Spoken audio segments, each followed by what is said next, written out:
Tonight, we are quietly tracing where the cat beside you actually came from. What wild instincts does the domestic cat still carry inside it? For anyone who has watched a cat for years and still felt held at a small distance, as if some part of them lives somewhere you have never been invited, the distance is not about you. The strangeness you have been reading as personality is far older than this home, older than any of us. It was carried in from a place of sand and heat and long, patient survival, long before the cat ever chose a warm lap. So let the room settle around you. Wherever you are resting now, perhaps the cat is folded into a soft shape nearby, breathing slow, eyes half closed against the lamplight. That small body has not changed its mind about how to live.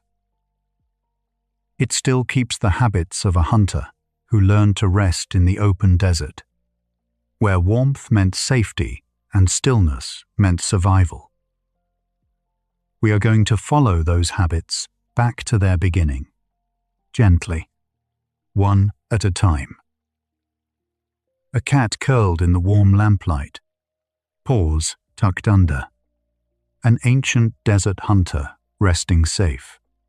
The old wild still folded quietly within its slow breathing. Let your own breath slow toward that same low, unhurried rhythm. Let the question we are holding lead us back, one step at a time. Welcome to Sleepy Animal Stories. So we begin where the cat began, not in this living room, but in dry open country, in the lean body of a small desert wildcat learning to survive. From there we will travel forward together, through ancient grain stores where the wildcat first drew near to human warmth, across the early cities and ships that carried it out into the world, all the way to the quiet shape resting near you tonight. Every step of the way, one question stays with us. What wild instincts does the domestic cat still carry inside it? And the answer begins with a single animal, alone in the desert, choosing where to sleep. A house cat crouches at the edge of a sunlit windowsill, watching a single beetle move across the glass, its whole body gone still except for the faint twitch at the tip of its tail. Underneath everything we follow tonight sits one quiet question. What wild instincts does the small animal asleep in your home still carry inside it? Biologists trace nearly every domestic cat alive today to a single wild ancestor, the African wildcat, Felis sylvestris libica, a lean desert hunter from the Near East. Genetic studies published in the journal Science suggest the line that became our pets split off only around 10,000 years ago. 10,000 years is almost nothing in evolutionary time. The body has barely changed. That fixed, patient watching is not a quirk of personality. It is a desert hunter's stillness, waiting for the moment the world rewards a careful eye. The cat eats a few small bites from its bowl, wanders off, then returns 20 minutes later for a little more. This pattern of many tiny meals across the day is sometimes called grazing, and it puzzles owners who expect an animal to simply finish its food. Researchers studying free-living cats have found they may make a dozen or more small kills in a single day, each one a mouse or a sparrow worth only a few calories. A wild cat could not gorge once and rest. Survival meant hunting again and again, eating in fragments. The desert offered no feasts, only a thin scatter of prey. So your cat returns to its bowl the way its ancestors returned to the hunt. The bowl is full, but the rhythm is older than the bowl. A cat laps quietly at a dripping faucet, while its full water bowl sits untouched a few feet away. Many cats drink surprisingly little from a standing bowl, and veterinarians have long noted that domestic cats can seem almost careless about water. The reason reaches back to the desert. The African wildcat evolved in arid country, where open water was rare, and it pulled most of the moisture it needed directly from the bodies of its prey, which are roughly 70% water. A wild cat rarely needed to find a puddle. That ancient, low-thirst drive still lives in your cat, which is why a sleek fountain often tempts it when a still bowl does not. The desert taught it that water comes from what it catches, not from waiting at the edge of a pool. The cat stretches out across the one warm rectangle of afternoon sun on the floor, flattening itself against the heat until it nearly melts into the boards. This pull toward warm places is sometimes called thermoregulatory behavior, and a cat's preferred resting warmth runs well above what most people find comfortable. The desert ancestor lived through cold nights and conserved energy by seeking warmth wherever the land offered it, basking on sun-heated stone at dawn. Lying in the sun lets a cat hold its body heat without burning its own reserves, a quiet economy of survival. When your cat finds the single warm patch in a cool room and settles into it, it is reading the world the way a desert animal reads it. Warmth is not a luxury. It is fuel saved for later. A cat that has clearly felt unwell all day still grooms itself, eats a little, and curls up as if nothing is wrong, giving almost no outward sign of pain. This tendency to mask illness frustrates owners and worries veterinarians, who know a sick cat often hides its decline until it is far along. The behavior is ancient. In the wild, the African wildcat was both predator and prey, hunted by larger animals and shadowed by rivals, and any visible weakness could draw attack or cost it territory. So the instinct became to carry on, to look ordinary, to reveal nothing. That same quiet stoicism lives in the cat on your couch. It is not indifference to its own body. It is an old survival rule, written long before there was anyone safe enough to show. As the room dims toward evening, the cat that dozed through the afternoon suddenly comes alive, tearing down the hallway and pouncing at shadows. This burst of energy at dusk, and again near dawn, reflects a pattern scientists call crepuscular activity, meaning most active in the twilight hours. The African wildcat hunted at these edges of the day for good reason. In the desert, the harsh midday sun drove prey into hiding and made hunting costly, while the cool of dawn and dusk brought small animals out to feed. Low, slanting light also favored a hunter built for it. Your cat's evening wildness. often called the zoomies, is that same inherited clock.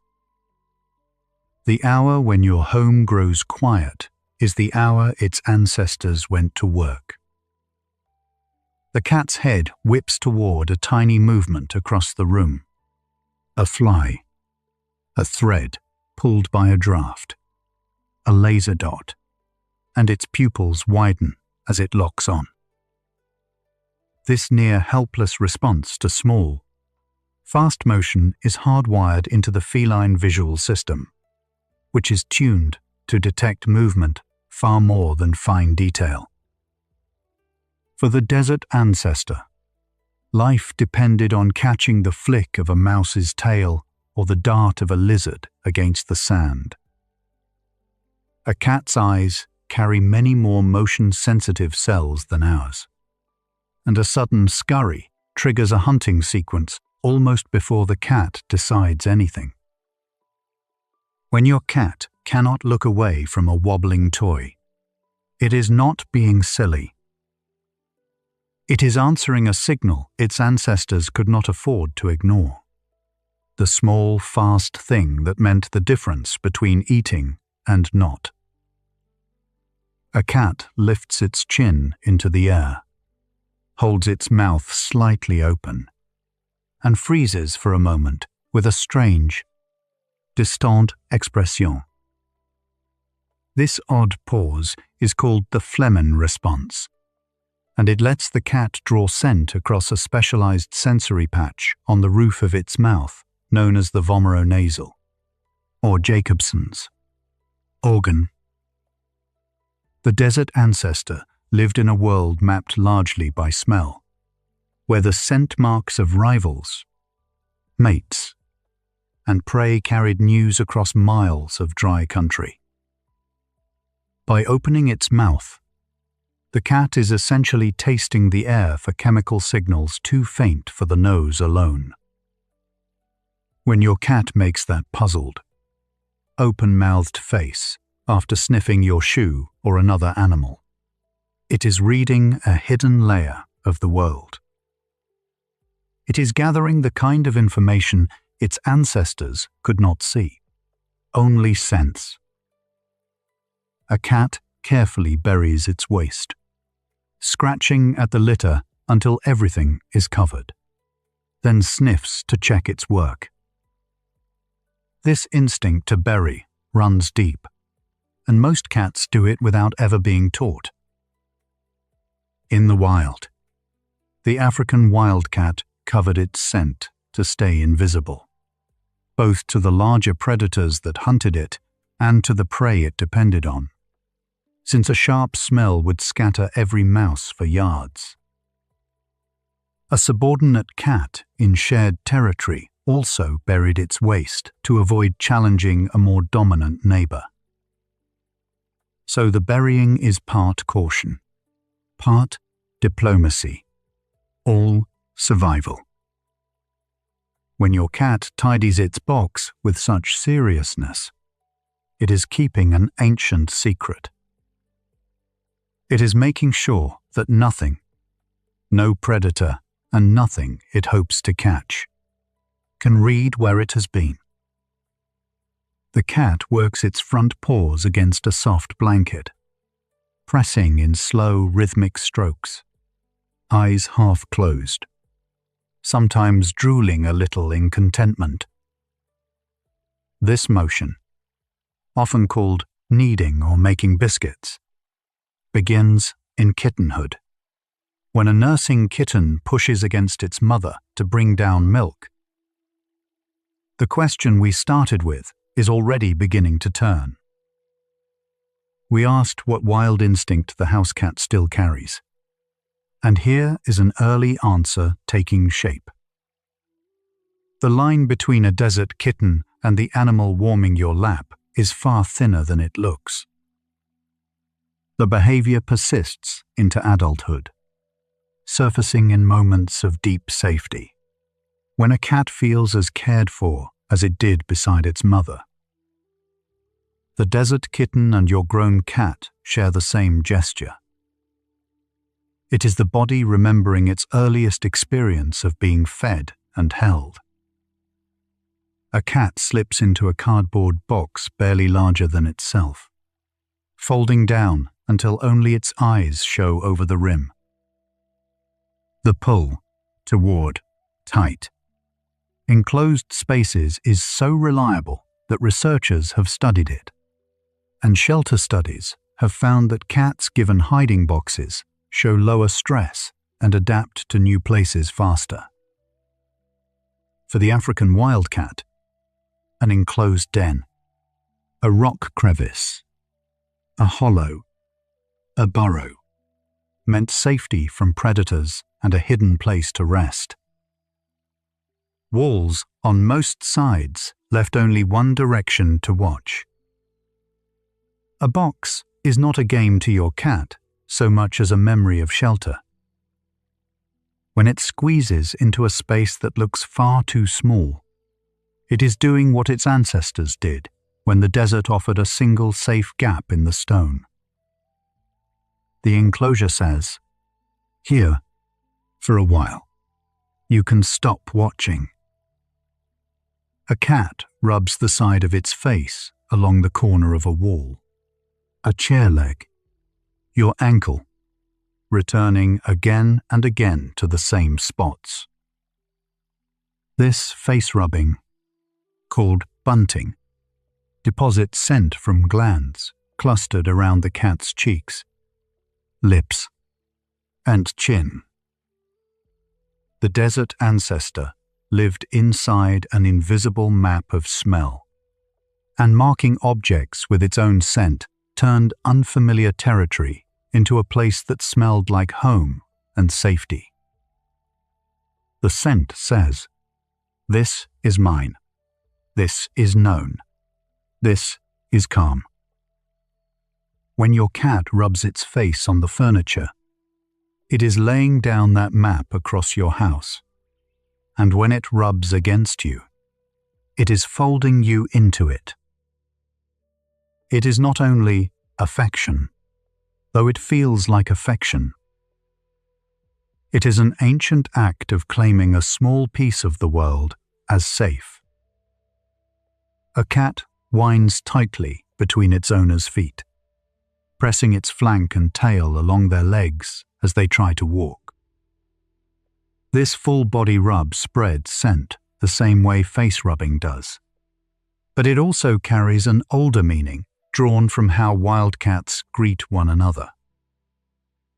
Among the African wildcat's relatives, individuals on friendly terms rub their bodies along each other to exchange scent and renew a shared group smell, a quiet confirmation that they belong together.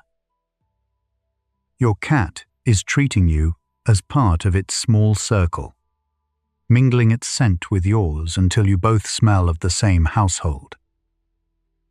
The behavior that feels like a greeting at the door is, underneath, a wild gesture of belonging. It is the cat saying, in the only language its ancestors knew, "You are one of mine." A cat brings a captured toy mouse, or sometimes a real one, and drops it at its owner's feet, then looks up expectantly. This delivery puzzles and unsettles people, but it grows from one of the deepest patterns in the feline line, the carrying of prey back to a safe place. A wild cat hauled its catch away from open ground to eat without being robbed or ambushed, and a mother cat carried prey home to teach her kittens how to hunt. Researchers think the domestic version blends both impulses, the instinct to cache food in safety and the maternal urge to provide. When your cat presents you with its small trophy, it is acting on a chain of survival behavior thousands of years old. In its own terms, it is doing something generous, carrying the hunt home to share. A cat sits perfectly composed, then suddenly twists to lick its shoulder after a small startle, as if smoothing away the moment. This out-of-place grooming is called displacement behavior, and animal behaviorists see it across many species when an animal feels conflicted or briefly overwhelmed. For the desert ancestor, grooming did real work, keeping the coat clean enough to insulate against cold nights and scentless enough to avoid alerting prey. Over time, the act also became a way to discharge tension, a small reset when a situation could not be resolved by fight or flight. When your cat licks itself right after a fright or an awkward encounter, it is reaching for an old form of self-soothing. The same motion that once kept it alive in the desert now quietly helps it settle its own nerves. A cat drags its catch, or a favored toy, under the bed or behind the couch before settling down with it. This hauling of food into hidden places is a caching instinct, the drive to move a meal somewhere safe before eating or to save it for later. In the wild, a cat that killed more than it could eat at once would tuck the remains away from rivals and scavengers, returning when hunger came again. The desert rewarded any animal that protected its hard-won food from the many mouths that would steal it. When your well-fed cat carries a treat or a toy to a secret corner, it is obeying that ancient caution. There is nothing to fear in your home, and still the cat hides its small treasure, because the instinct to guard the catch runs deeper than the safety of the moment. A cat balances easily along the narrow top of a bookshelf, then settles there to survey the whole room from above. This love of high places, which researchers sometimes call a need for vertical territory, is one of the most consistent traits in domestic cats. The African wildcat used elevation as both lookout and refuge, climbing to spot prey across open desert and to stay clear of larger ground predators. Height gave it the two things it most wanted: a wide view and a way out. A cat on a high shelf is not simply curious about your shelves. It is taking the ancestral high ground, the vantage point from which a desert hunter watched its world unfold. From up there, it can see everything and be reached by almost nothing, exactly as its ancestors preferred. A cat drinks by curling the tip of its tongue backward and flicking it against the water's surface, fast and delicate, barely seeming to touch it.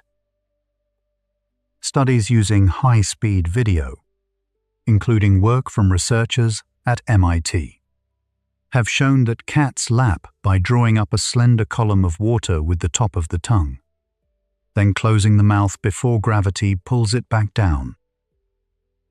It is a precise, almost surgical way to drink. The desert ancestor evolved at scarce water sources, where leaning in to lap clumsily would soak the fur and waste a rare resource. This refined technique let a cat drink quickly and stay alert at the same time, its head high enough to watch for trouble. The neat way your cat drinks is the legacy of an animal that could never afford to let its guard down at the water's edge. A cat slows to a near crawl as it approaches a toy, body low, shoulders rolling, each paw set down without a sound.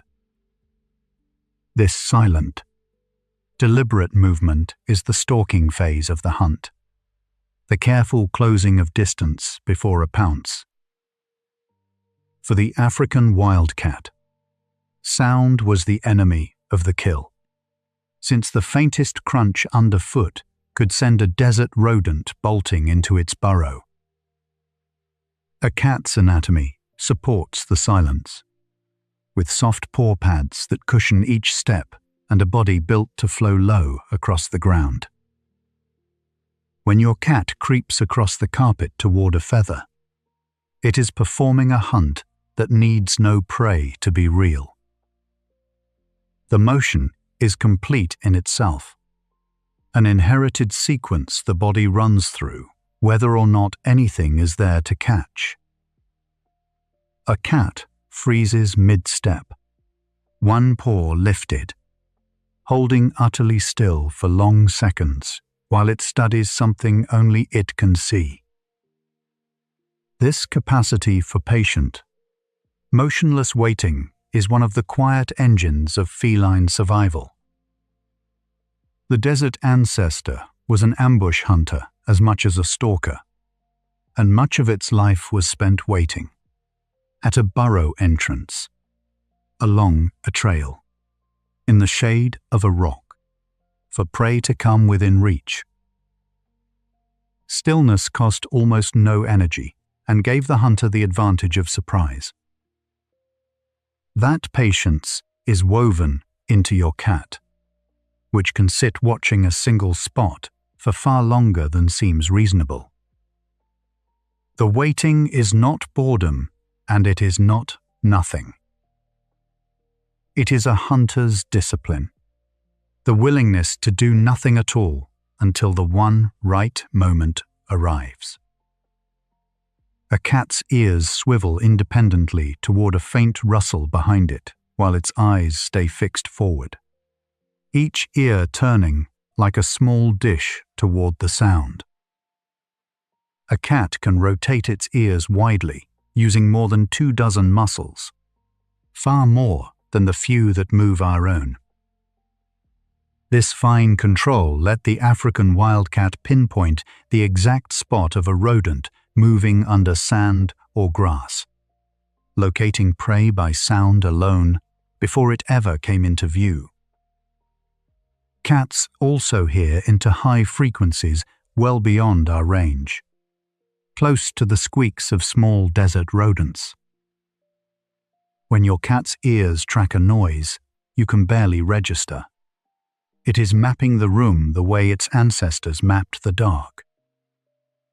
It is hearing the small hidden movements that, long ago, were the whole difference between a fed cat and a hungry one. A cat picks its way across a cluttered desk in near darkness, never knocking anything over, moving as surely as if the lights were on. A cat sees in light levels roughly 6 times dimmer than what we need, thanks to a wide pupil, a dense layer of rod cells, and a mirror-like sheet behind the retina called the tapetum lucidum that bounces light back for a second chance. This is the same structure that makes a cat's eyes glow in a flashlight beam. The desert ancestor hunted in the low light of dusk and dawn and moved through the cool dark, so its eyes were built to gather every scrap of available light. Your cat's confidence in a dim room is not boldness. It is simply seeing a version of the night that remains, to us, almost entirely hidden. After the rush of a chase, a cat catches its toy, holds it for a moment, then loses interest and walks away as if the spell has broken. This sudden drop in attention once the prey is caught reflects how the wild hunting sequence is wired, in linked stages of stalk, chase, pounce, and capture, each one driven by its own urge. For the African wildcat, the powerful drive was in the pursuit itself, the locking on and the closing distance, because that was the part that filled the belly. The eating was almost a separate matter. So your cat may chase a toy with total devotion and then abandon it the instant the chase ends. Not from fickleness, but because the deepest reward was already spent. The hunt, for a creature built like this, was always more about the seeking than the having. A cat lies sprawled in deep sleep for hours, then wakes fully alert in an instant, ready to move at the smallest sound. Adult cats sleep a great deal, often more than half the day, and researchers connect this to the heavy energy cost of being a hunter. The African wildcat spent its waking hours in brief, intense effort, the explosive sprint and pounce, and then conserved everything in long stretches of rest between hunts. Sleeping much of the day was not laziness but strategy, banking energy for the few moments that mattered. Even now your cat keeps that rhythm, drifting through long hours of rest, yet never fully off guard, surfacing instantly when the world stirs. The animal that seems to do nothing all day is simply a hunter waiting. In the oldest way, it knows, for its hour to come. A cat lies coiled in a tight circle, paws tucked beneath it, tail wrapped around its nose, breathing slow and even.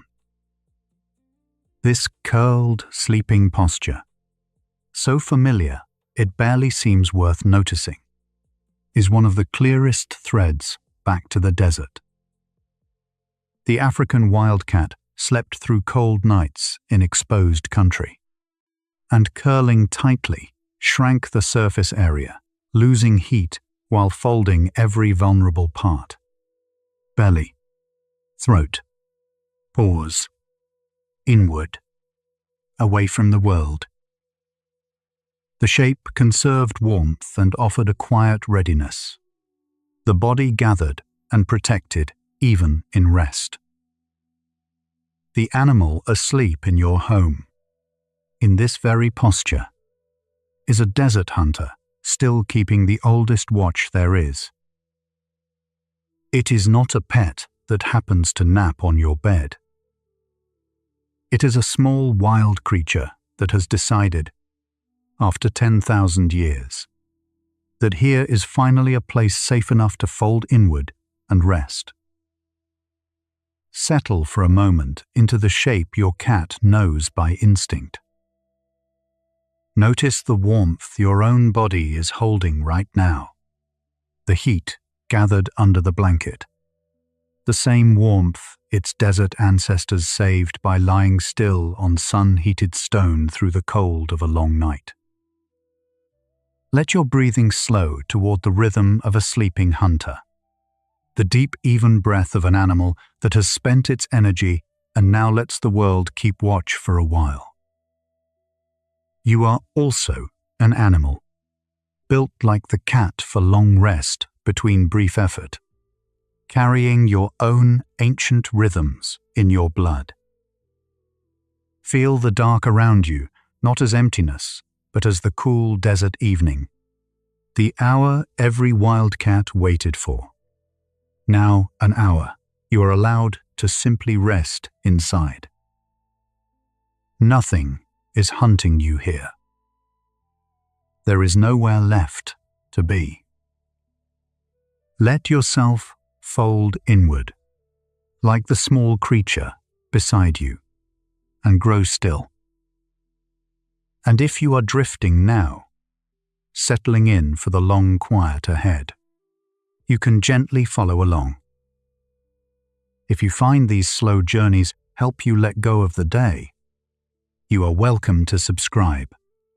So there is always another waiting on the nights. Sleep is slow to come. No rush. Simply let the next fact carry you a little deeper.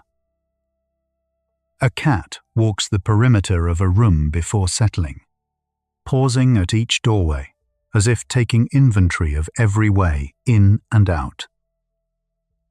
Behavioral ecologists call this boundary patrolling, and it traces back to the desert wildcat that surveyed its range before resting. Around 10,000 years ago, in the Fertile Crescent, those same ancestors began circling a new kind of landscape, the edges of human grain stores, where the first farmers had piled barley and wheat. The cat did not move in. It measured the place first, the way it had always measured open sand. Anyone who has quietly checked that a door is locked before sleep already knows this small ritual of making a space feel safe. A cat rubs its cheek along the corner of a table, then the chair, then your ankle, leaving a trace too faint for you to detect. This is scent marking, and the glands along its face release chemical signals that say, in effect, this is familiar, this is mine. The desert wildcat used these markers to map a territory across miles of dry scrub, returning to find its own signature waiting. When wildcats first lingered near the grain villages, they did not claim the land by force. They claimed it by scent, layering the granary edges with quiet belonging. There is a comfort in marking the places we return to, in making somewhere ours without ever saying so. A cat sits at the threshold of a barn, watching mice slip between sacks, and chooses to stay. Researchers describe the early relationship between cats and humans as commensal. The cat drew near for the rodents the grain attracted, not for the people. The Fertile Crescent farmers had unintentionally built the richest hunting ground a small predator had ever known. Warm, sheltered, and teeming with prey. The wildcat was not tamed and not fed by hand. It simply recognized a good arrangement and accepted it on its own terms. We understand that kind of choosing, staying somewhere not because we were asked, but because the place quietly offered us what we were looking for. A cat hesitates at the edge of the lamplight, comes a few steps closer, then retreats again into the dark. This back and forth captures what scientists call self-domestication, the leading explanation for how the cat became a companion. Genetic studies tracing the African wildcat, Felis sylvestris libica, suggest no human ever set out to tame it. Instead, the boldest individuals, the ones willing to tolerate a little closeness, found more food and raised more kittens near the settlements. Over many generations, tolerance itself became the trait that survived. The cat met us partway, and only partway. Some of us, too, have only ever known how to approach on our own terms. A cat brings a captured mouse to the doorstep and sets it down, unhurried, almost ceremonial. Behaviorists note that this offering instinct comes from the desert wildcat's habit of carrying prey back to a safe place to eat undisturbed. In the grain villages, that safe place increasingly overlapped with the human hearth, and the lines between the cat's territory and ours began to blur. The mouse on the threshold is not a gift in the way we imagine. It is the ancient act of bringing food home, performed in a home the cat has decided to share. There is something familiar in carrying what we catch back to the people we have chosen to be near.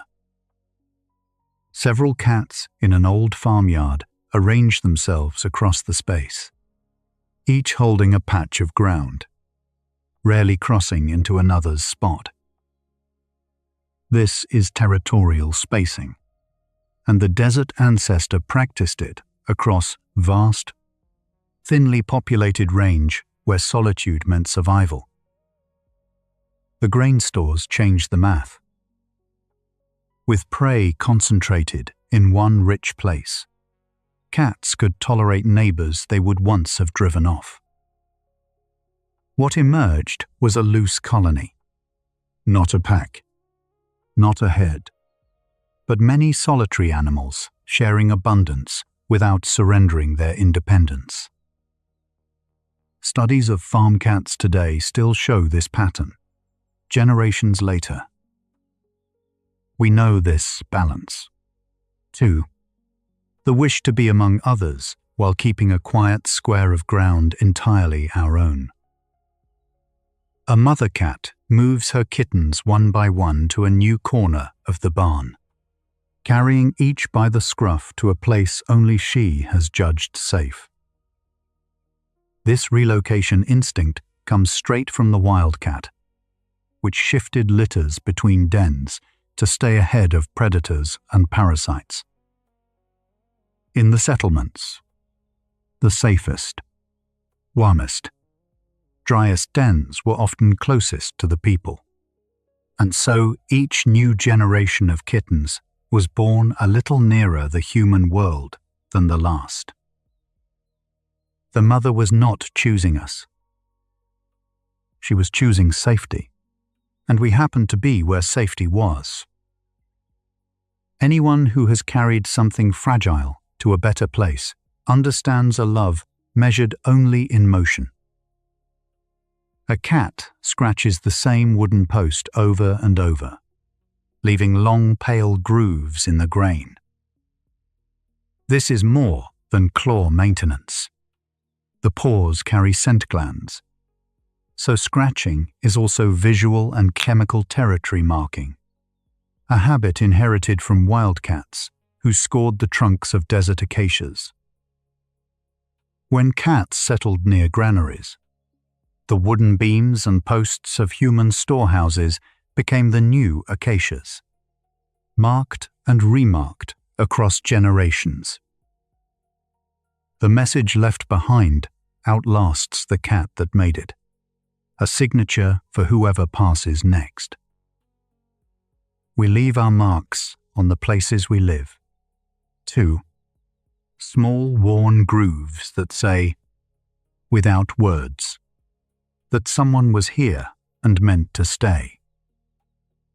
A cat lifts its head from a doze the instant a distant rustle reaches the granary wall, ears swiveling before its eyes even open. This is the residue of a desert hunter that never fully slept, always half listening for prey or threat across open ground.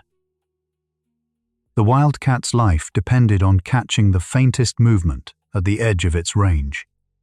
And the grain stores, alive with rodents at all hours, rewarded a predator that stayed tuned to the smallest sound. The modern cat keeps that ancient ear, resting deeply yet ready, present even in sleep. We recognize this in ourselves on the nights we drift off but stay listening, still tethered to the room around us. An old Tom patrols the same route through the village edge each dusk, pausing to refresh the scent marks he laid the night before. Researchers call this a territory circuit, the wildcat's daily survey of its domain, repeated with the patience of ritual. Around the grain stores, these circuits began to overlap human paths, the cat and the farmer walking the same ground at the same hours, each tending their own version of the same place. Neither owned the other. they simply kept returning to a shared edge, night after night. There is a steadiness in walking the familiar round, in tending the borders of a life until the route itself becomes a kind of belonging. A cat noses at another cat's nose. A brief touch. Then both turn away as if nothing passed between them. This nose-to-nose greeting is how cats exchange scent identity, confirming who is neighbor and who is stranger. A social tool the solitary desert wildcat barely had use for. The crowded grain villages forced a new kind of diplomacy. Animals built for solitude, learning the smallest gestures of tolerance, just enough to share rich ground without bloodshed. Evidence suggests these greetings grew more common as cats clustered near human abundance. We have our own brief touches of recognition. The nod, the glance, small signals that say we can be near each other a little while longer. A cat grooms another cat along the head and neck, the one place a cat cannot easily reach itself. This is allogrooming, and researchers suggest it does more than clean. It blends the colony's scents into a shared signature and softens the tension between animals that are, by ancestry, loners. The desert wildcat groomed mostly alone. The communal grooming we see in barn colonies is something the grain store life made possible. By mingling their scents, cats turned a crowd of solitary hunters into something that could rest side by side. We know the quiet intimacy of tending to someone exactly where they cannot tend to themselves, and of being tended in return. A cat returns each evening to the same patch of sun-warmed floor, circles once, and lies down as though no other spot would do. This site fidelity is the wildcat's attachment to reliable resting places within its range, the dens and ledges it trusted across seasons. When cats wove their lives around the grain stores, certain corners became fixed points, returned to for years, sometimes passed between generations of the same colony.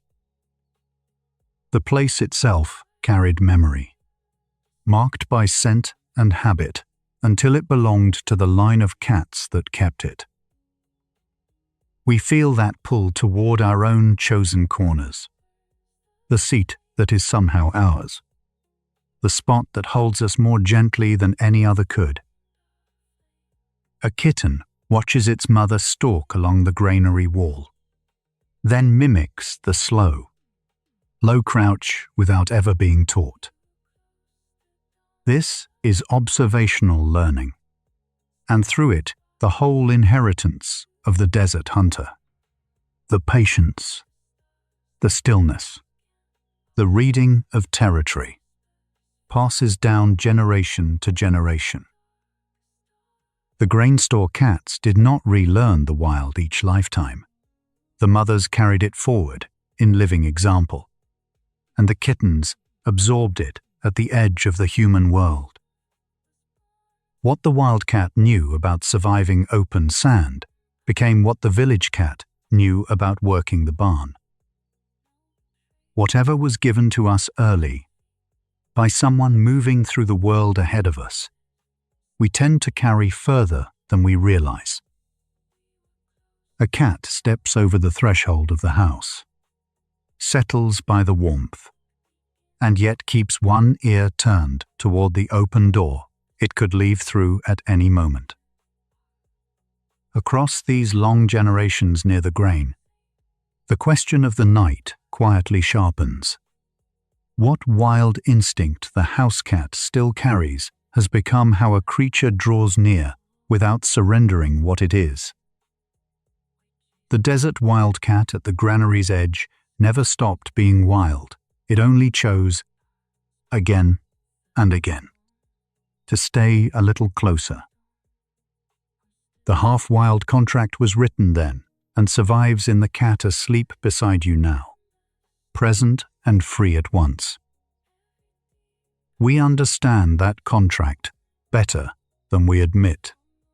The wish to belong somewhere fully while remaining entirely ourselves. Let yourself drift here for a moment, part way along this journey.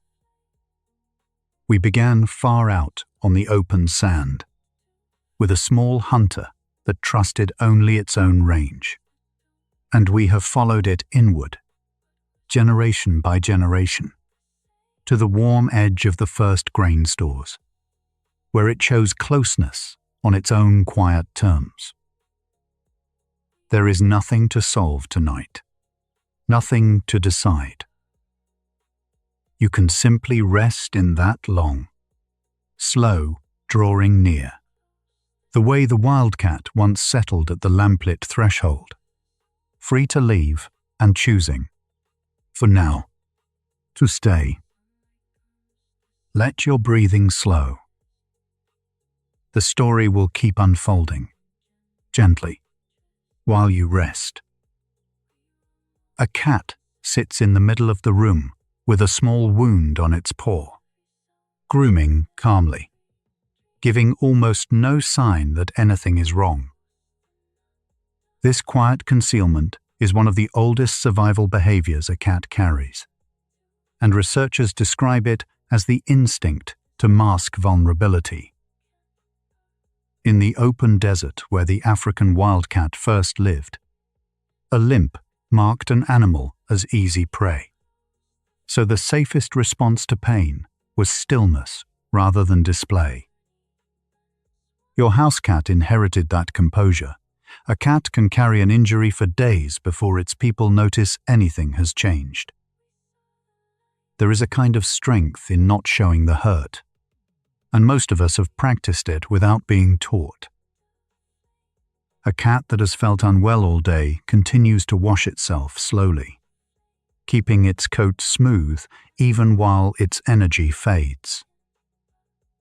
Behavioral researchers note that grooming persists through mild illness because, for the wildcat ancestor, looking healthy was part of staying alive. A scruffy, neglected coat signaled weakness to rivals and to anything watching from the brush, so the body kept tending its appearance long past the point of comfort. Your cat's careful licking, then, is not only cleanliness, it is an inherited habit of holding its surface together when the inside is unsettled. So many of us keep tidying the outside on the days we feel least steady within. A cat with an aching joint walks across the floor with the same smooth, even gait it always uses, betraying nothing in its step. Veterinarians call this masking, and they consider it one of the harder things about reading feline health, because cats hide discomfort so completely. The wildcat ancestor could not afford a visible stumble. A predator that limps soon becomes a meal for something larger. So the modern cat, even with arthritis in its hips, refines each movement to appear unbothered. We recognize this without needing the word for it. The way someone can move through a hard day looking perfectly fine. The effort folded quietly inside. A cat that has eaten almost nothing for 2 days still pads to its bowl at the usual hour, sniffs, and sits as though all is ordinary. Researchers studying feline behavior find that appetite changes are often the only early signal of illness a cat will give, because everything else stays carefully composed. For the desert ancestor, advertising sickness invited challenge from rivals over territory and food. so the safer path was to keep the routine intact. Your cat holds its small daily patterns, even when its body has begun to struggle. There is something familiar in that, the way routine becomes a place to hide, and also a place to hold on. A sleeping cat lifts its head the instant a floorboard creaks 2 rooms away, then settles again within seconds. Sleep researchers note that cats spend much of their rest in a light, easily broken stage, surfacing often to check their surroundings before sinking back down. The wildcat ancestor lived as both hunter and hunted, a small predator that could itself be taken, so even sleep stayed partly on watch. Your cat carries that divided rest into the safest living room in the world, waking at sounds that mean nothing now. Many of us know that kind of sleep, the body lying down while some quiet part of the mind keeps listening. A cat dozing on the windowsill keeps its ears rotating slowly even with its eyes closed, tracking the room while the rest of it rests. Researchers describe this as the cat's ability to stay alert through sleep, its hearing never fully switching off. For an animal that was prey as well as predator, the ears became a sentry that worked through the night, catching the rustle of approach long before the eyes could open. So your cat sleeps with its hearing on guard, swiveling toward the click of a door from deep within a nap. We carry our own version of this, the part of us that stays half awake when we feel we cannot fully let go. A cat resting on a high shelf or the back of the couch chose that spot on purpose, settling where it can see the room, and nothing can come from behind. Behavioral researchers call this the preference for elevated, protected resting places, and they trace it to the wildcat's need for a defensible perch. From height, the ancestor could spot approaching threats and keep its back against something solid, turning rest into something safer. Your cat seeks the same vantage on the bookshelf or the top of the wardrobe, choosing safety before it chooses comfort. Most of us understand the wish to rest only where we can see what is coming. A calm cat suddenly flinches and bolts at a dropped spoon, then stands frozen, every muscle tight, before slowly easing. This is the startle response, a fast reflex that throws the body into motion before thought can catch up. For the small wildcat, the animal that reacted first and questioned later was the one that lived, so the nervous system was tuned to treat any sharp sound as worth fleeing. Your cat's overreaction to a harmless clatter is that ancient circuit firing in a world that no longer holds the old threats. We know that jolt ourselves, the heart already racing before the mind has decided there was ever anything to fear. A cat that has been frightened slips beneath the bed and stays there, quiet and still, long after the room has gone calm again. Researchers describe hiding as a primary feline coping behavior, the cat's first response to stress or feeling unwell. The wildcat ancestor survived by withdrawing into a burrow or a thicket where it could not be seen, letting the danger pass while it stayed concealed. So your cat retreats into the dark under the bed, not from stubbornness, but from a deep instinct to make itself unfindable until it feels safe. Many of us have wanted exactly that. A small, dark place to wait out the moment until the world feels gentle again, A cat that has hidden away for hours finally steps back into the open, moving slowly, watching, then chooses to lie down near the person it trusts. That choice carries the whole story underneath it. An animal built to conceal weakness, to sleep on guard, to flee first and trust last, deciding that here, beside you, the guard can come down. Researchers studying the bond between cats and people find that a cat relaxing fully in human company shows a kind of trust its wild ancestors could rarely afford. What wild instincts a cat still carries was the question. And the answer turning here is that each guarded instinct also measures what it takes for the animal to feel safe at all. Take a moment now, wherever you are, however far you have already drifted. You have just watched an animal built to hide its softness slowly decide it is safe enough to stop hiding. There is nothing you have to do with that. Picture a cat that spent the whole day on watch, ears turning at every sound, finally folding its legs beneath itself on the bed near you, eyes half closing, its breathing slowing into something easy. It is not bracing anymore. It is simply resting, because the room has become a place where rest is allowed. Notice, gently, whatever part of you is still holding on, still listening for the next thing, still half on guard, and let it know this hour asks nothing of it.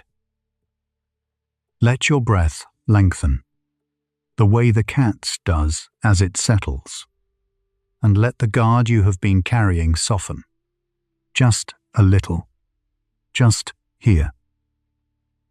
A cat crouches low behind the leg of a chair, hindquarters rocking side to side, eyes fixed on a crumpled paper ball across the room. This rocking is called the pounce wiggle, and behavioral researchers understand it as the body loading itself for an accurate launch. The small back and forth presses the hind paws firmly into the floor and lets the cat test its footing before committing. Its desert ancestors did the same on shifting sand, where a slipped takeoff meant a missed meal and a long, hungry night. The play is not silly. It is rehearsal, run through a body that still remembers the hunt. The paper ball goes flying, and the cat chases, bats it, loses it, then stalks it again as if it had never seen it before. Scientists describe this as play that recycles the full predatory sequence. Stalk, chase, pounce, capture, without any real prey at the end. Each loop keeps the muscles and timing sharp the way the wildcat's daily hunts once did. A house cat may never hunt to eat, yet the inherited sequence stays intact, generation after generation. You have practiced things long after the reason for them passed, simply because the doing still felt like yours. A cat pauses mid-chase, sits, and grooms one shoulder while the toy lies forgotten an arm's length away. Researchers call this a displacement behavior, grooming that surfaces when arousal runs higher than the moment can hold.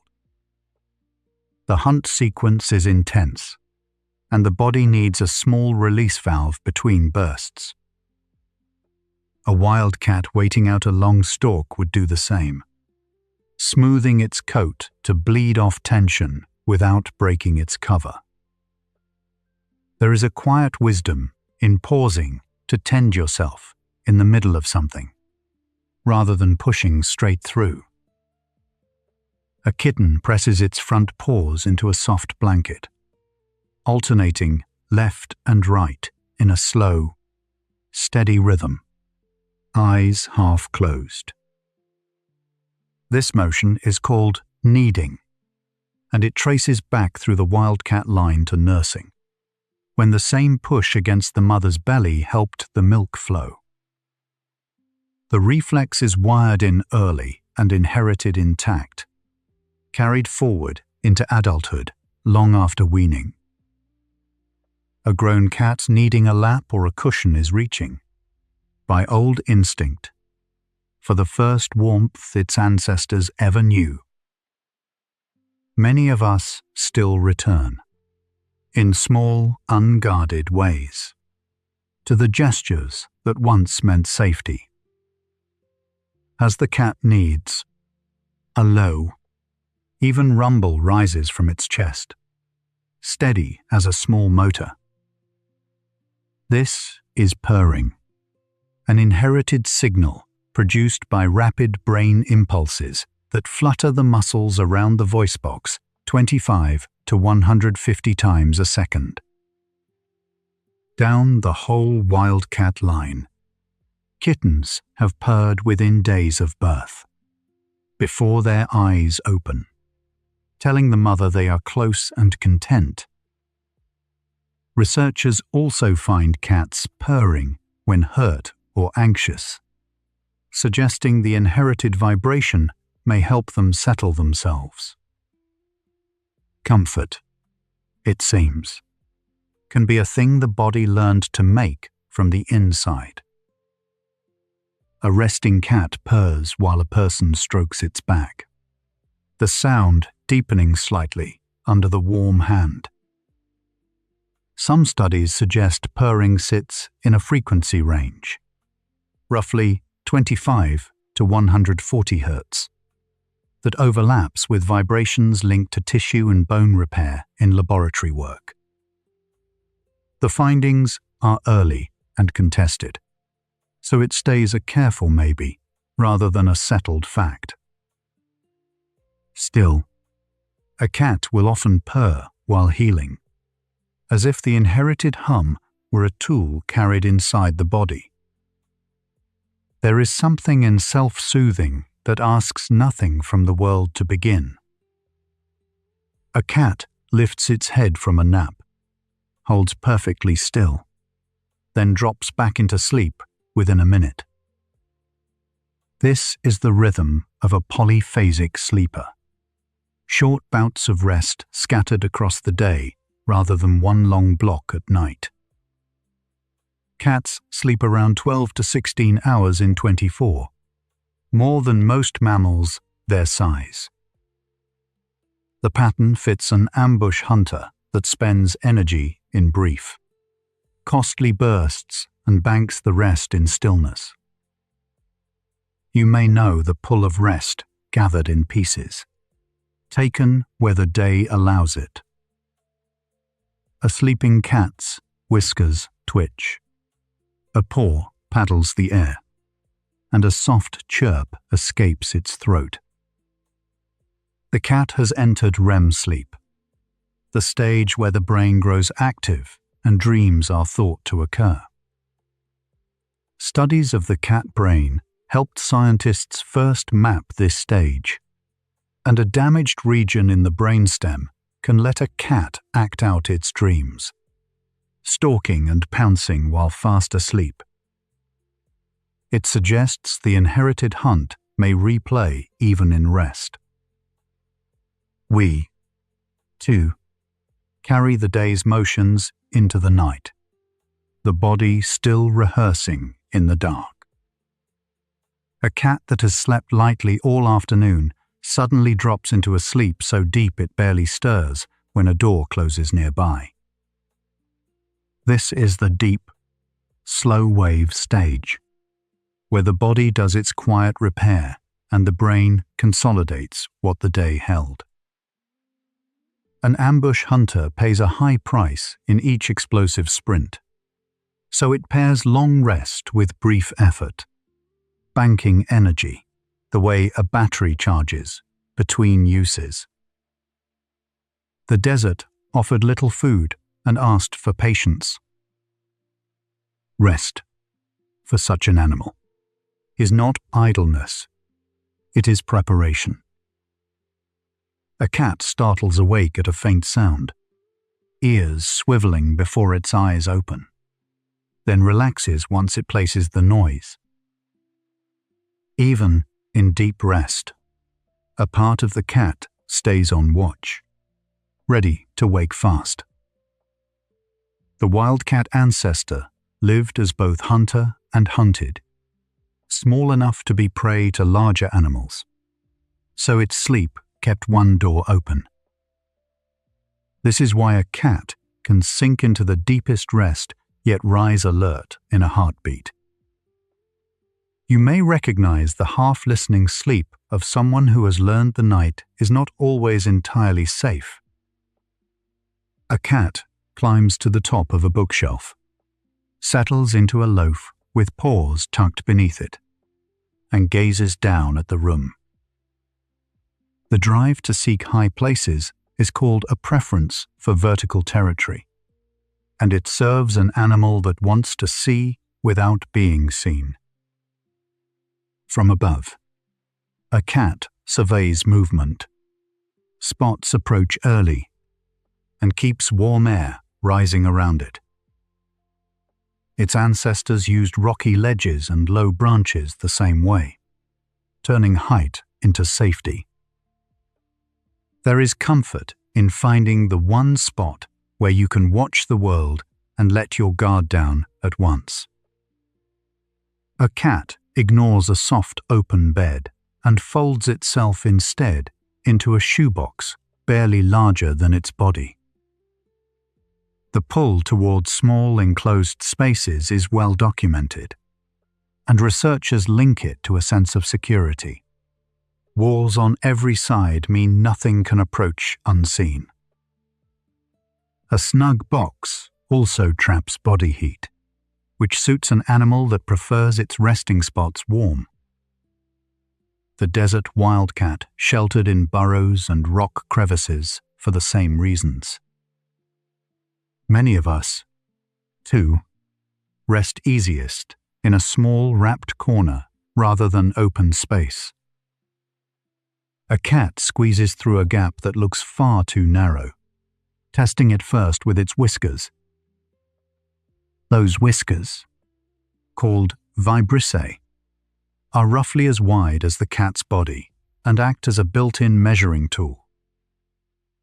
By brushing them against the edges of an opening, the cat reads whether it will fit before committing its shoulders. Its ancestors threaded through brush and rock in low light, where a wrong guess could trap them. The body carries its own quiet instruments, taking measure of the world before we have thought to ask. A cat watches a bird beyond the window, and its jaw begins to stutter in a rapid, silent chatter. This chattering is thought to be a mix of frustration and the readied bite, the jaw rehearsing the killing motion a wildcat uses to dispatch prey quickly. Some researchers think it mimics the sound of caught prey. Others see only the body straining toward a hunt it cannot reach. The instinct fires even with glass in the way. Wanting something you cannot have can move through the body before the mind has weighed in. A well-fed house cat still stalks a moth across the kitchen floor, hunting with no hunger to drive it. Beneath the long history we have followed tonight runs one steady current. The question of what wild self still lives inside the cat, at rest in your home. Here it grows clearer. The hunt was never only about food. It is woven so deep that the body runs the sequence for its own sake. The desert hunter is not a memory the cat lost. It is still moving, quietly, under everything it does. A cat brings down a toy with a precise bite to the back of its neck, then shakes it once and lets go. This is the nape bite, the wildcat's method of severing a prey animal's spine in a single efficient motion. The cat's canine teeth are spaced to slip between the vertebrae of a small rodent, guided by sensitive nerves that feel for the gap. A house cat aiming this bite at a stuffed mouse is running ancient precision on a harmless target. Skill, once learned deeply enough, keeps its shape even when the stakes have fallen away. A cat catches a toy, then carries it in its mouth to a favorite corner before settling.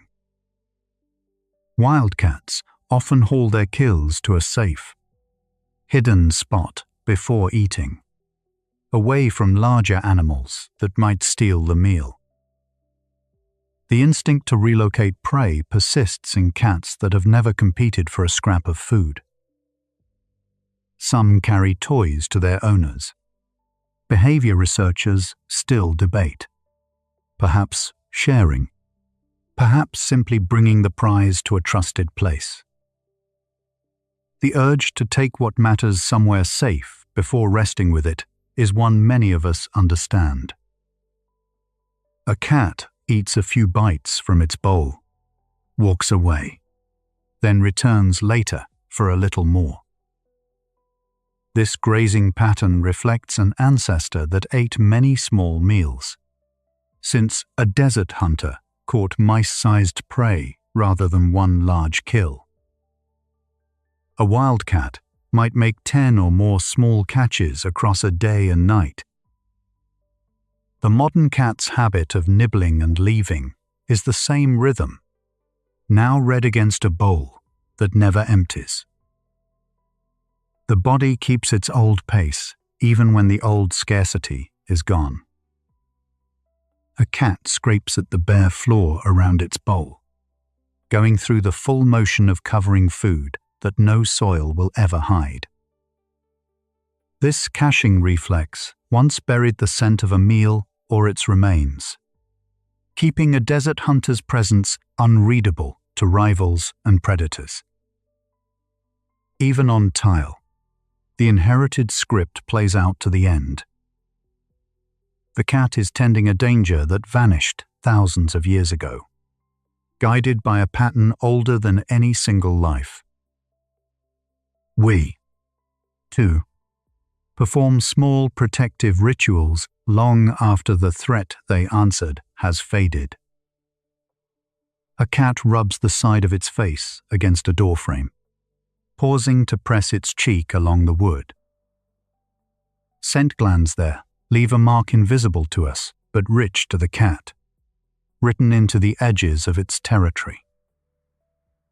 A wildcat mapped its range this way, building a quiet boundary of familiar smell that said, "This is mine. This is known." The house cat marks the corners of its rooms with the same patient care. Making a place your own, one small touch at a time, is how a space becomes a home. A cat returns to the same warm patch of floor each afternoon, circling once before lying down.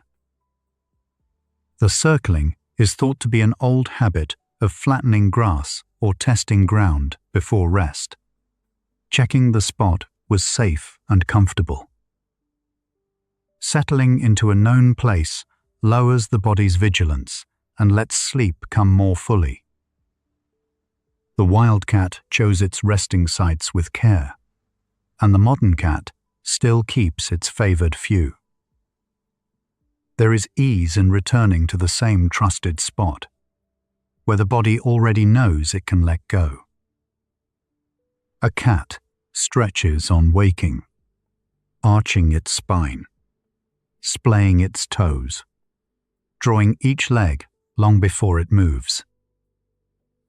This waking stretch, sometimes called pandiculation, restores blood flow and readies muscles that an ambush hunter holds still for hours. The cat does it without thinking. The moment rest ends and motion begins. Its ancestors stretched the same way before unfolding from a long, patient wait into a sudden sprint. The body asks for this small ceremony between stillness and movement, a way of greeting itself back into the day.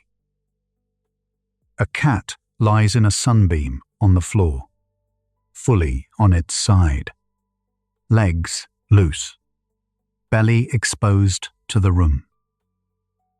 Showing the belly is a sign that the cat feels safe, since the soft underside is the one place a hunter most guards.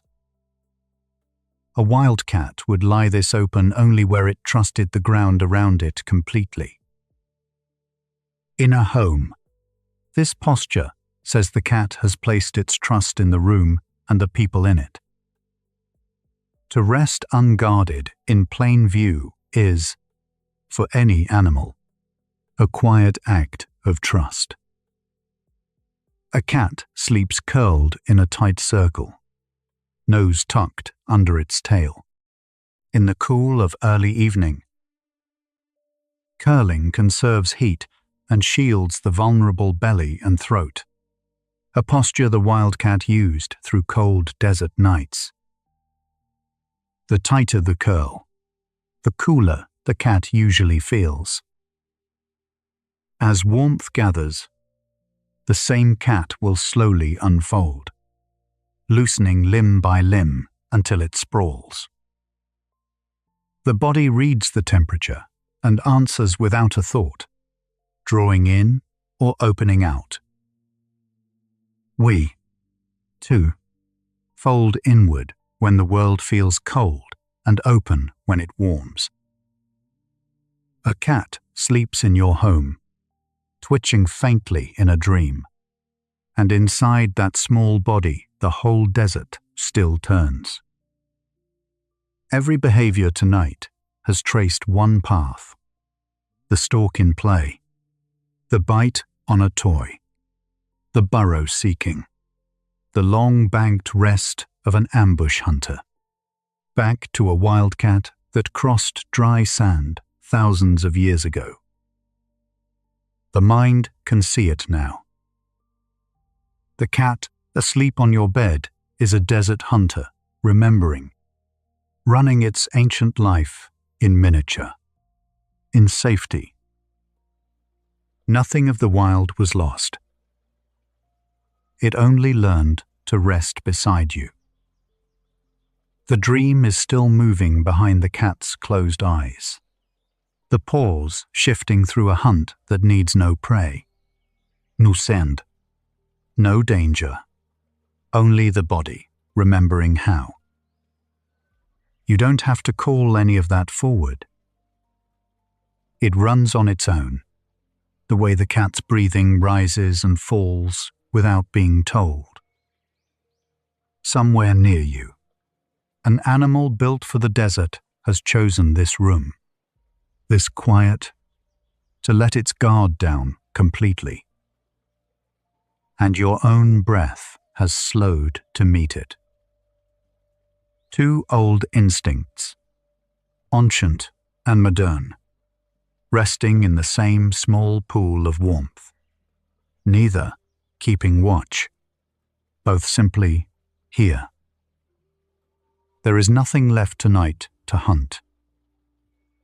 You can let the day's chase settle, the way the cat has, into a sleep that asks for nothing in return. The cat lies stretched along the warm floor, eyes half closed, doing nothing at all. This stillness is its oldest inheritance, a way of saving energy between hunts. The desert wildcat it descended from spent most of each day resting in shade, because chasing prey across hot sand cost more than the body could afford to waste. A house cat may hunt nothing now, yet it still rests like a hunter conserving fuel. You, too, were built to gather strength in the quiet hours, not only spend it. A cat finds the single patch of sunlight on the floor and settles into it without hesitation. Heat-seeking is wired deep, a thread running back to ancestors who lived where nights turned cold and warmth was survival. Their bodies run slightly warmer than ours. So, a resting place that feels almost too hot to us reads as simple comfort to them. The pull toward warmth is not laziness. It is an ancient memory, choosing the gentlest place to let the day go.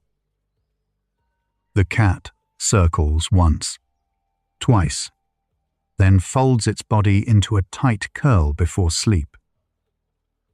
This turning is a remnant of wild ancestors flattening grass or sand into a shallow nest, reading the ground beneath them before they trusted it. The pause is a quiet inspection inherited intact. A check, the body still runs, even on a cushion that needs no flattening. The instinct asks for the old ritual before it will let go.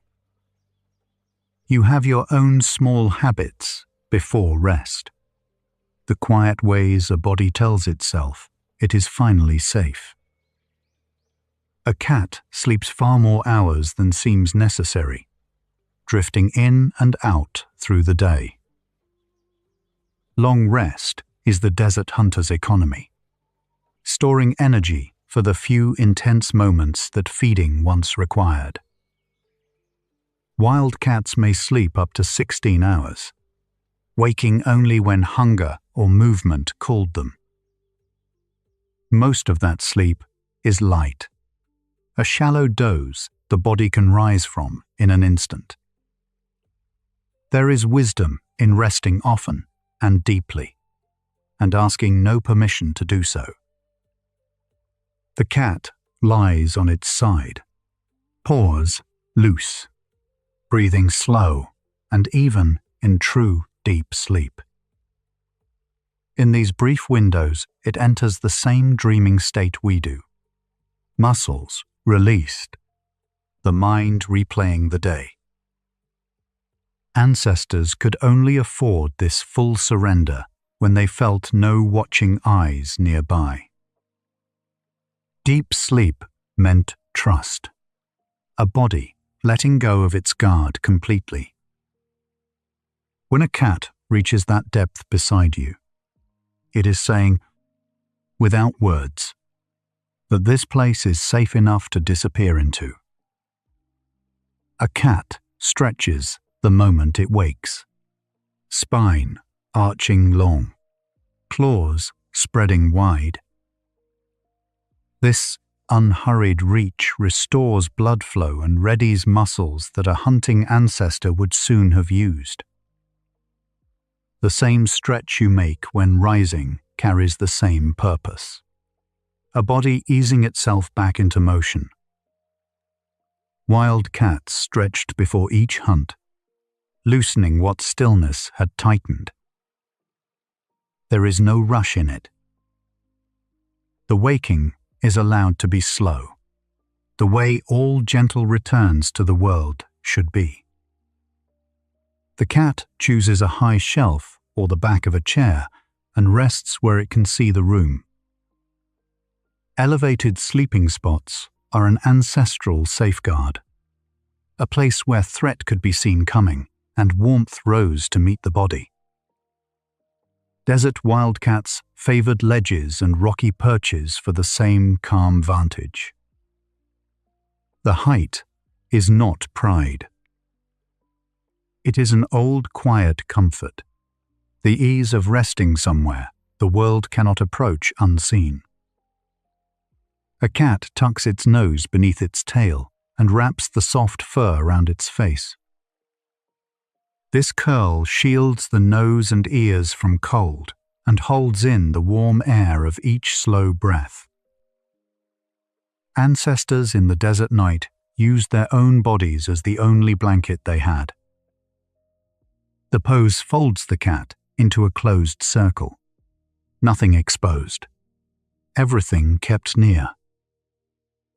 It is the shape of a creature, making itself small and complete, gathering its own warmth back into itself before sleep. The cat needs a soft blanket with its paws, slow and rhythmic, eyes growing heavy. The same paws that once pressed a mother's belly for milk now work an old wildcat motion into the bedding, patting grass and sand into a resting nest the way its ancestors did before sleep. The inherited gesture surfaces whenever a cat feels safe and content, settling the ground it is about to lie on. The kneading is the body remembering how its line prepared a place to rest, a comfort reached for simply by pressing down. A cat sleeps pressed lightly against your leg, neither hiding nor demanding, simply near. Resting in contact is a sign of trust inherited from ancestors who shared warmth and safety only with their own. To sleep beside another is to lower every defense at once. The desert wildcat was largely solitary, yet kept its young close through the cold. That a once solitary creature chooses your side now is its own quiet answer to whether closeness was ever worth the risk. The cat half wakes at a distant sound, ears turning, then settles again without lifting its head. Even in rest, the hunter's hearing stays awake, a sentinel that never fully sleeps. Ancestors survived by waking fast and falling back faster, never spending more alertness than a moment required. The cat trusts the room enough to stay down, yet trusts its own ears to warn it. There is a kind of rest that listens gently in the background, letting the body stay soft while something quiet keeps watch. A cat lies belly up, paws curled in the air, the most guarded part of its body left open. This pose appears only where a cat feels no threat at all, the deepest signal of ease it can give. The desert ancestor would never have slept this exposed in the open. To show the soft belly is to say the surroundings have earned complete trust. When you see it, you are seeing a small wild creature deciding, fully, that it has nothing left to defend against here. The cat's eyes drift shut, and the slow blink it gives you holds for a long moment before closing. That lingering blink is the inherited language of safety. The look a wildcat traded only with those it did not fear and would not strike. As the eyes finally close, its breathing settles into a rhythm older than houses, the same slow tide that has moved through every desert ancestor before it, drawing the small body down into rest. It is the oldest signal it knows, given now to you.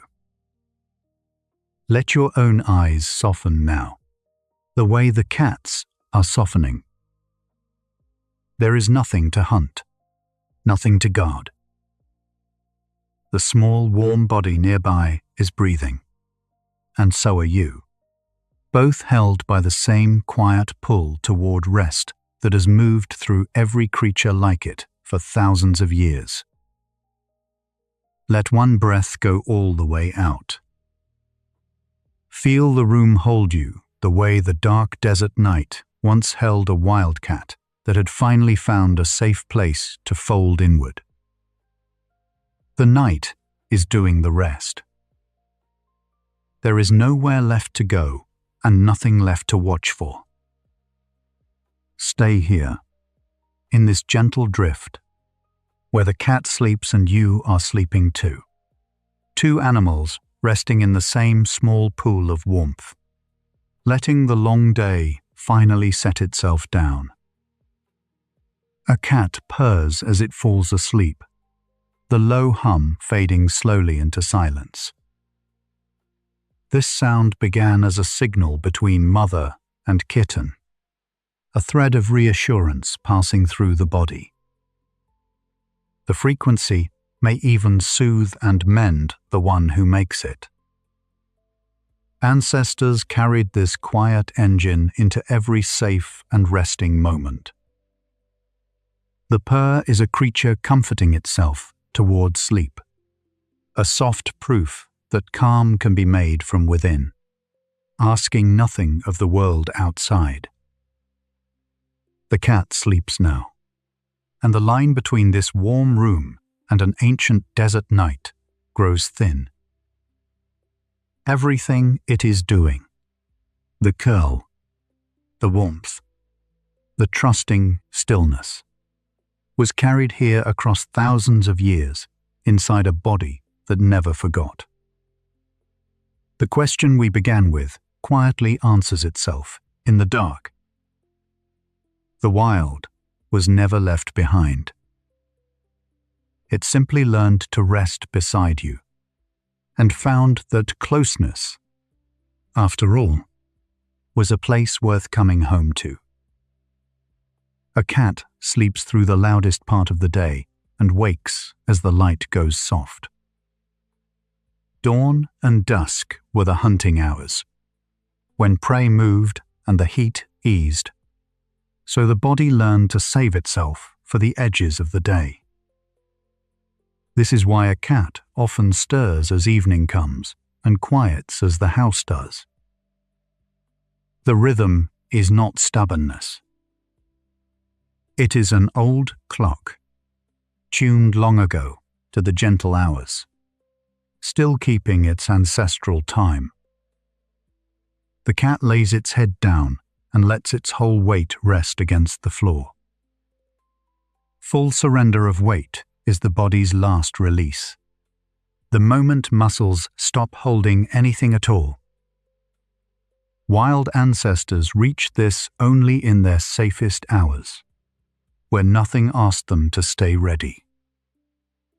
The heaviness is trust made physical, a body agreeing it can finally stop. You know this weight, the way limbs grow loose and warm as sleep arrives.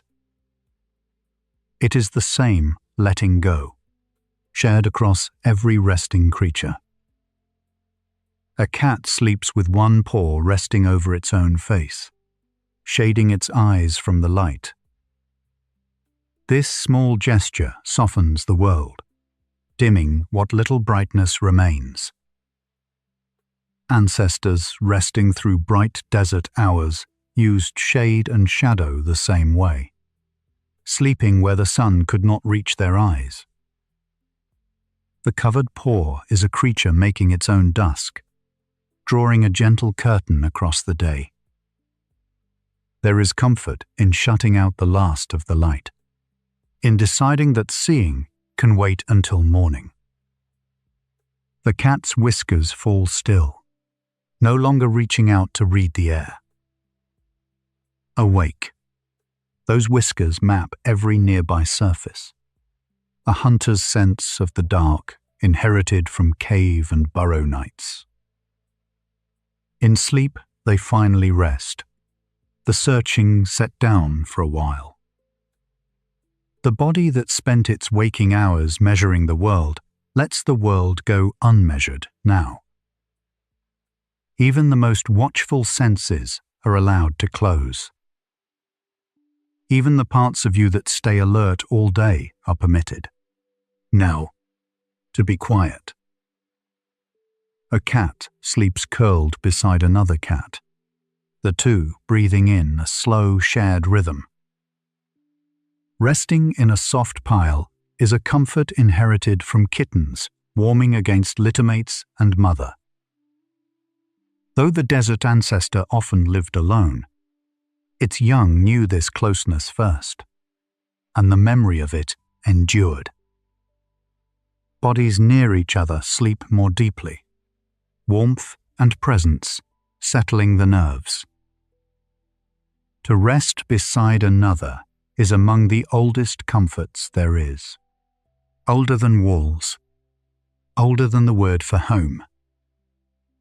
The cat's breathing slows until it is barely a movement at all, soft and unhurried.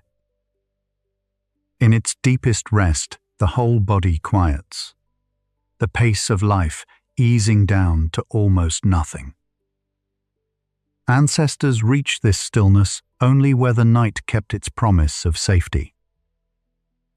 The slowing breath is the surest sign that no part of the creature is bracing anymore. Listen, if you can, to your own breath lengthening to match it. Each exhale a little longer, the body asking less and less of you. A cat sleeps so peacefully that it does not stir when you move nearby. To stay asleep through another's motion is the deepest trust a once wild creature can offer. The ancestor would have woken at the faintest footfall, every nerve tuned to survival. That a cat can sleep on while you shift and settle means its body has decided you are not the danger. You are the safety. There are few quieter gifts than being the presence someone can sleep through without fear. The cat dreams, paws twitching faintly, chasing something only it can see. In sleep, the old hunter still runs, the ancient patterns playing out behind closed eyes. The same dreaming state moves through it that moves through you, the mind tidying the day into rest. Wild ancestors dreamed these same small hunts in their safe and hidden places. The dream costs nothing now, a gentle echo of an old life, running soft and harmless through a sleeping body that has nowhere else to be. A cat sleeps on, untroubled, as the room grows dark and still around it. It carries no worry into rest, no thought of the day undone or the day to come. Ancestors learned that the resting hours were for resting only, that survival meant trusting the safe moment completely. The cat does not earn its sleep or justify it. It simply lays the day down. And in watching it, something in you remembers that rest was never a thing to be deserved, only a thing to be allowed. The cat sleeps beside you in the dark, a small wild creature that crossed 10,000 years to be here. Everything it carries, the warmth it seeks, the trust it gives, the deep and guiltless rest, came down through countless desert nights into this one quiet room. It chose this closeness, and still chooses it, every time it lays its weight against your side and lets go. The cat does this. So can you. The wild in you knows how to rest. It has always been enough. We began this night in a desert that no longer exists, watching a wildcat choose the edge of a human fire for the first time. We followed that choice across thousands of years, through every curl and stretch and slow blink, until it became the small, warm creature sleeping near you now. We saw the belly turned upward in complete trust, the long blink offered only to the unfeared, the dream of an old hunt running soft behind closed eyes. The whole journey, it turns out, was one long answer to a single, quiet question. The cat never stopped being wild. It only learned that closeness was worth keeping, and carried the whole desert with it into your warm and ordinary night. That is the quiet truth Sleepy Animal Stories returns to again and again. The animal does not explain itself. It simply lives, and in living, holds up a mirror, showing you something you already carried. The desert night that shaped the cat is still turning somewhere, without your watching. You can let it go on without you now. You traveled a long way tonight, back through time, into a small sleeping body, and out again. You touched something old and found it gentle. You can let these thoughts of cats and deserts fade now, like a footprint smoothing over in cool night sand, leaving only the soft, warm, calm behind. Let your breathing deepen. Let your body grow heavier. Let the weight settle, the way a sleeping cat sinks fully into the floor, and is simply, quietly, held. If sleep comes, let it carry you the way a cat slips into rest. Not falling, not pushed, simply arriving. The wild in you remembers how. If your eyes are still open, there is more waiting whenever you return. But if they have closed, let them stay closed.